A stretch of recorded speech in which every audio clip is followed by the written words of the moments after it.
once again to 24 Karat Hangout. With me here in the studio is our very own Uncle Chris. Hi, Blessed. Nice to meet you again. Yes.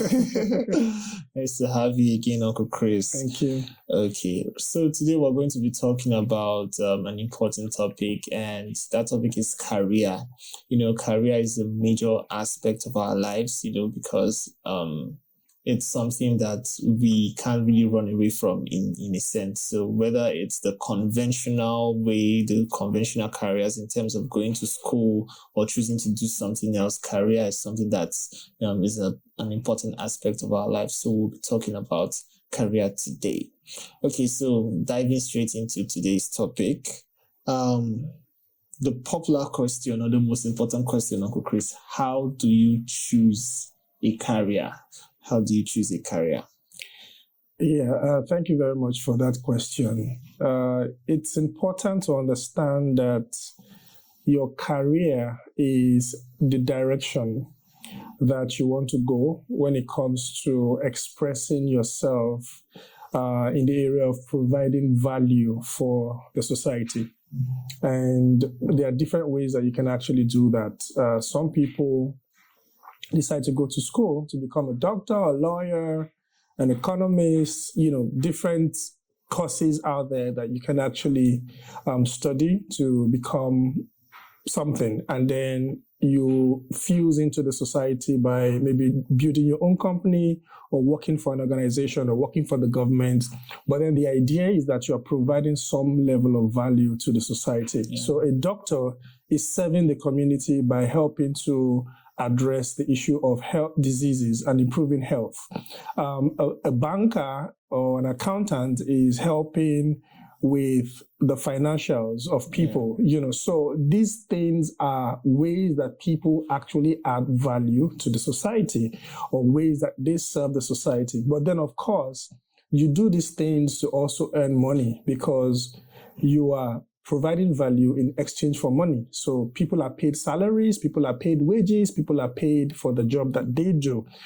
So everyone should add value to the society. Everyone should serve the society because that's also a way to grow in life. That's also a way to contribute to society, to be responsible, and to also improve your own self, because the more you serve people, the more you work, the more you're improving yourself, the more you're becoming a better version of yourself, the more you're adding to the society.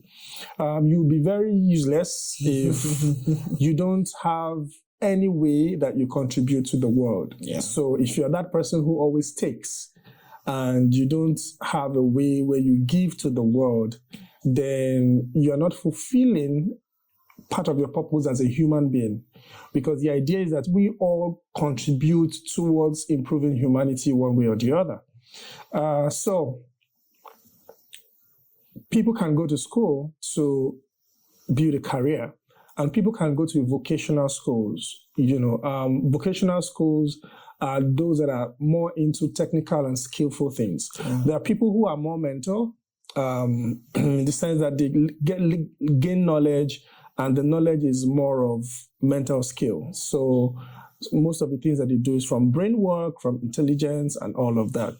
Then there are also those who go to vocational school who are very skillful with their hands. Yeah. So they can fix furnitures together.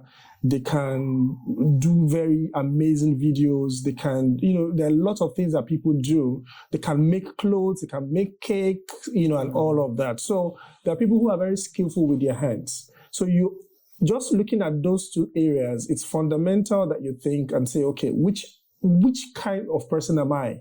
Mm. Am I very good with mental, or am I very good with my hands? Mm. There are people who can also combine this, like architects, for instance, or fine arts guys. They need to go to school to learn some things, and they also need to use their hands. So there's a combination of that as well. People who go to film school, they get the mental, the intelligence and the knowledge around it, and they also use their hands, to do the work.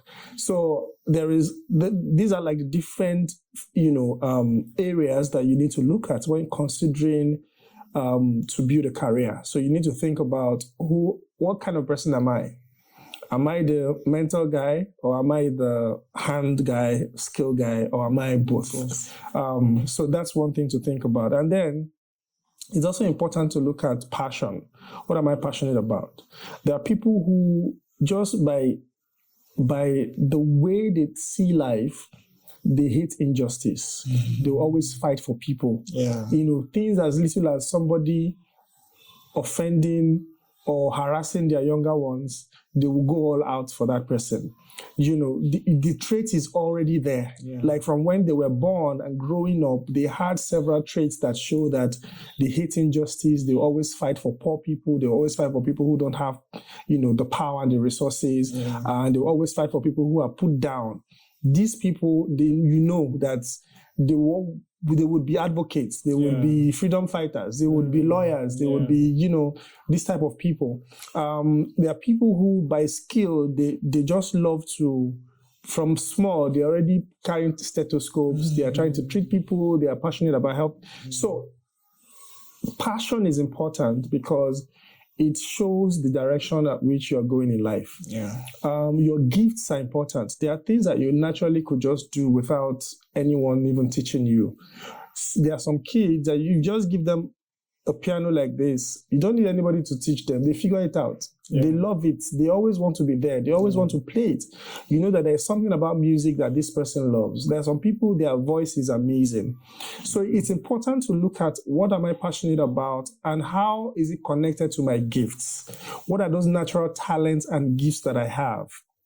Because if parents could actually look at their children and identify their passion, their giftings, and areas at which they are really very good at, all you need to do is to train that child and direct them towards that way.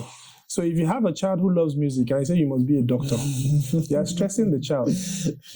So it's important as parents also that we look at the gifts, the talents, the passion of our children, and we help nurture it and get them to be great professionals in that area. Yeah. So even as a young person, these are things that you need to look at.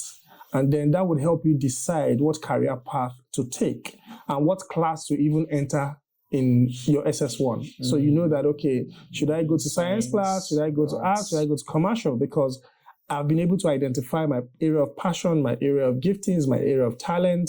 And I think that there's a course that can help me harness all of that and be great at it. And if it's not school, I can go to school because my parents would want me to go to school. I can study something that is really closely related to that, but I still need to go to a vocational school where I can learn also other skills. Yeah. Awesome. Thank you so much, Uncle Chris. Where does the God factor now come in? Because some people feel like they'll hear a voice or an angel appear to them and say, study medicine, study engineering, that kind of thing. So where does the God factor come in choosing a career?